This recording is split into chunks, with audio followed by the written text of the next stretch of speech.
এবার একটা মজার হাদিস শোনেন, সহিহ বুখারী।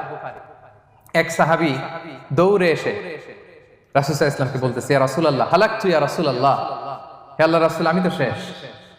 সাহাবী বলতেছে, ইয়া রাসূলুল্লাহ আমি তো শেষ। তুমি শেষ, কি হয়েছে তোমার? রাসূল সাল্লাল্লাহু আলাইহি ওয়াসাল্লাম বললেন, ওয়ামা আহলাকাক, তুমি কেন, কি সমস্যা? হালাকতু ইয়া রাসূলুল্লাহ লিটারাল মিনিং হচ্ছে, ইয়া রাসূলুল্লাহ আমি তো ধ্বংস হয়ে গেলাম। রাসূল বললেন, কি হয়েছে, কিভাবে ধ্বংস হয়ে গেলাম? তো সাহাবী বললেন, ওয়াকাআতু আলা ইমরাআতি ফি রমাদান, আমি রমাদানের দিনের বেলায় আমার স্ত্রীর সাথে ফিজিক্যাল ইন্টারকোর্স করে ফেলেছি, আমি তো শেষ, রাসূল আমার বাঁচান। তারপর রাসূল সাল্লাল্লাহু আলাইহি ওয়াসাল্লাম বললেন, হাল তাজিদু মা কা'আতিকু রাকাবা, তুমি কি একটা দাস আজাদ করতে পারবে? কাফারার মূল বিধান হচ্ছে দাস আজাদ করা, অথবা 60টা রোজা রাখা, অথবা 60 জনকে খাওয়ানো। ওকে, তো রাসূল সাল্লাল্লাহু আলাইহি ওয়াসাল্লাম বলতেছে, তুমি কি একটা দাস আজাদ করতে পারবে? উনি বলল, না, আমার তো এই সক্ষমতা নাই, আমি পারবো না। তো রাসূল সাল্লাল্লাহু আলাইহি ওয়াসাল্লাম বললেন, ফাহাল তাস্তাতিউ আন তাসুমা শাহরাইনি মুতাতাবিআইন, তাহলে টানা 60 দিন রোজা রাখতে পারবে? বলতেছে, লা ইয়া রাসূলুল্লাহ, এটাও আমি পারবো না, 60 দিন রোজা রাখা আমার পক্ষে সম্ভব না। এরপর রাসূল সাল্লাল্লাহু আলাইহি ওয়াসাল্লাম বললেন, ফাহাল তাজিদু মা তুতঈমু 60 মিসকিনান, তাহলে 60 জনকে খাবার খাওয়াইতে পারবে? বলতেছে, না, এটাও পারবো না। তো কোনোটাই সে পারবে না। এবার উনি বসে রইলেন। ফাউতিয়া বিআরাকিন ফিহি তাম, হঠাৎ করে রাসূল সাল্লাল্লাহু আলাইহি ওয়াসাল্লামের কাছে এক ঝুড়ি খেজুর আসলো।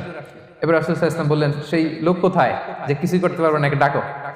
এবার আসলেন। এবার রাসূল সাল্লাল্লাহু আলাইহি ওয়াসাল্লাম বললেন, তুমি দাসও আজাদ করতে পারবে না, 60 দিন রোজা রাখার নিয়ম এটাও পারবে না, 60 জনকে খাওয়ানো এটারও সক্ষমতা নাই, তাহলে এই যে এক ঝুড়ি খেজুর আসছে আমার কাছে, সাদাকার খেজুর, যাও এটা তুমি দান করে দাও আল্লাহর রাস্তায়।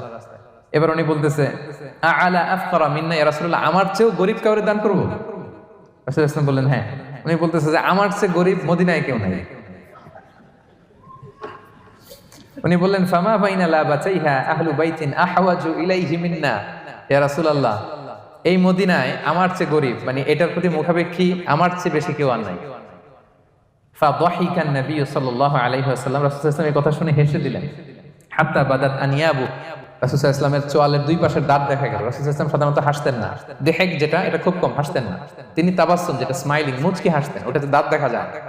কিন্তু এই লোকের কাণ্ড দেখে, এই সাহাবী রাদিয়াল্লাহু তাআলা আনহুর কাণ্ড দেখে রাসূল সাল্লাল্লাহু আলাইহি ওয়াসাল্লাম হাসি আর থামে রাখতে পারলেন না। ফাদাহিকা নবী সাল্লাল্লাহু আলাইহি ওয়াসাল্লাম, রাসূল সাল্লাল্লাহু আলাইহি ওয়াসাল্লাম এমন হেসে দিলেন যে ওনার দাঁত দেখা গেল, এরকম হাসি উনি হাসেন না।